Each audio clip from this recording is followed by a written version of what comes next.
Ndabasuhuje mwese inshuti bavandimwe mwese aho muri hatandukanye.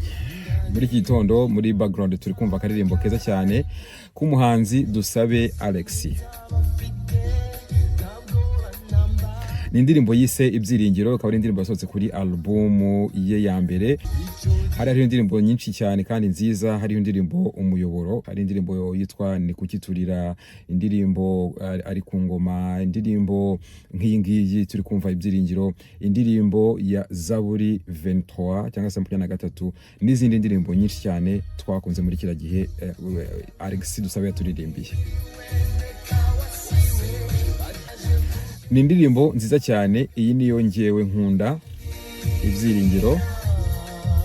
Ubwo nawe kuri album ya Dusabe ufite iyo ukunda cyangwa se ufite iyo wakunze.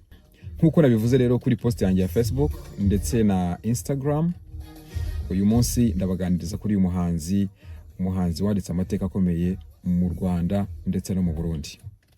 Ni umuhanzi uririmba indirimbo za gospel, akaba asengera mu itorero rya ADPR, ariho yakirijwe n'ubu ngubu akaba ariho agisengera mu itorero rya ADPR hara mu mujyi. Akaba kandi aririmba muri korali Hoziyana. Ariko kuba uri Alexis Dusabe ukaba unaririmba muri Hoziyana ni ibintu bikomeye cyane, kuko ni umugisha ukomeye, ni korali ikomeye, nayo tuzaganira mu minsi iri imbere. Dusabe rero ino album ye yakoze ni album ngewe mbona yaje imeze nka game changer, kuko yaduhaye umuziki utamenyerewe muri ADPR, kuko yaduhaye umuziki utamenyerewe rwose muri ADPR. Twari tumaze iminsi twumva izindi ndirimbo z'abahanzi bo muri ADPR nyine wumva zidafite umuziki nk'uyu nguyu. Dusabe rero Alexis abishyira ku rundi rwego, ajya muri studio nziza cyane ya Aaron Niyitunga, niwe mukoreye uno muziki, cyane ko nawe ari umuziciye. Dusabe nawe abazi donc afite ore musical, azi ko arrange umuziki. Hanyuma ajya muri studio ya Aaron Niyitunga, babishyira ku rundi rwego. Abahanzi ba gospel muri kiriya gihe ntago bari benshi, ngira ngo twari dufite Bahati Alphonse w'Irubavu, nawe tutazi aho yaburiye. Ndibuka ko yakoze indirimbo nziza cyane muri kiriya gihe, ubwo yarukaga impanuka y'abakozi ba Burarirwa, yakoze indirimbo nziza tuzagaruka mu minsi mikeya. Hari n'abandi bahanzi, hari umupapa witwa Dr Gaston Nyirigira, nawe yakoze album nubwo tutamenye ibyayo cyane kuko byari mu gihe itangazamakuru ritari develope nk'ubu ngubu. Hari umusaza uririmba na gitari ye witwa Hakizimana Evariste, niba ntibeshye, uririmba ngo imyenda y'abagabo yigire yawe, avuga kuri bashiki bacu. So Dusabe rero aje azana revolution, azana undi muziki ukunzwe n'abantu bose. Waba uri mu ADPR urawiyumvamo, waba uri mu rundi rusengero, waba utanakishijwe, utaba no mu bintu byo gusenga, cyane ko indirimbo ze zanacurangwaga muri boîte. Dusabe rero yakishijwe cyangwa se yakoze zino ndirimbo akiri umujene, yari a young man, yari umujene rwose, ngira ngo yari atarakora na mariage.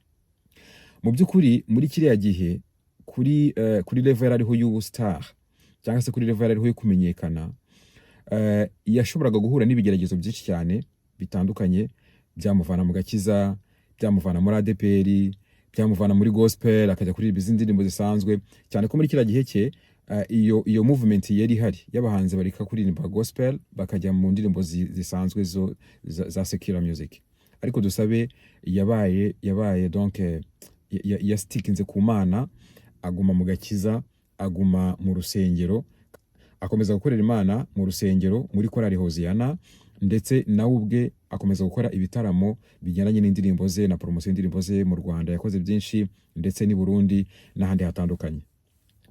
Uyu munsi Dusabe Alexis ni umuhanzi tuzi kuri izo ndirimbo za kera zafashije benshi. Ikintu gitangaje kuri uyu muhanzi nuko na n'uyu munsi ziriya ndirimbo iyo aziririmbye abantu barafashwa. Ni ukuvuga ngo ni indirimbo z'ibihe byose. Ni nka ziriya ndirimbo twavuze cyangwa se kumaze twavuze ejo bundi witwa Richard Ngendahayo, nawe indirimbo ze uyu munsi abantu ziracyabafasha kandi zizakomeza no kubafasha. Nyuma y'iyi album amaze kuyilauncinga, amaze kuyipromotinga, yagiye akora n'izindi ndirimbo ndetse yagiye akora n'ibitaramo bitandukanye. Vuba aha yakoze n'igitaramo hamwe na Mbonyi, Israel Mbonyi, cyari cyiza cyane ku bantu bari bahari, twanabibonye ku mavideo, byari ibintu byiza cyane.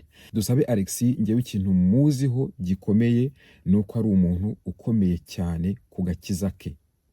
Ni umugabo w'umunyamasengesho, ni umwanditsi w'indirimbo, ni umuririmbyi mwiza, ni umuntu mbese uri very strong mu bintu bijyanye no gusenga, ni umuntu uri very strong mu bintu bijyanye no kwizera Imana. Yigeze no gutangaza ko indirimbo ze atazongera kujya zigurisha, ngo akore amarubumu agurishe. Avuga ko ibitaramo bye impamvu yabiteraga ngenda mwumva cyane, kuko yabonaga ko abantu bafite inyota yo kumenya ijambo ry'Imana, yabonaga ko abantu bafite inyota yo kumenya agakiza k'Imana. Akavuga ati niba umusanzu wanjye ari ukubishyira mu ndirimbo, nzakora indirimbo nyinshi nzitangira ubuntu abantu bumva agakiza, bamenye ijambo ry'Imana, which is very good. Alexis Dusabe rero, Imana iguhe umugisha, komera kandi ukomeze icyo wahawe, ukomeze talent wahawe, uduhe n'izindi ndirimbo, uduhe indirimbo nshyashya. Dore ubu hariho digital platforms zipromoting abantu ku buryo iyo ukoze ikintu cyiza kigera kure. Tukuzi nk'umuntu ushobora gukora ibintu byiza, tukuzi nk'umuntu ushobora gukora indirimbo ikajya ku rundi rwego. Ubu rero dufite inyota, kandi kuko uracyahari, ntabwo turi kuvuga umuntu wagiye, uracyahari, uracyari muri industry, uracyari mu gakiza, uracyafite ikaramu yo kwandika, uracyafite intoki zo gucuranga piano. Dukeneye indirimbo nshyashya, dukeneye album nshyashya, dukeneye ibindi bintu byinshi byiza kandi bishyashya. Dusabe Alexis, Imana iguhe umugisha, n'abakunzi ba Alexis mukomeze mu musengere. Abo muri Nimbana muri Hoziyana, nzi ko bagufitiye ubuhamya bwiza, n'abandi twese tugufata nk'umugabo w'intwari kandi nk'umugabo wakoze umurimo udasanzwe mu Rwanda, ndetse ukomeza gukora umurimo udasanzwe mu Rwanda. Mugire umunsi mwiza, bye bye.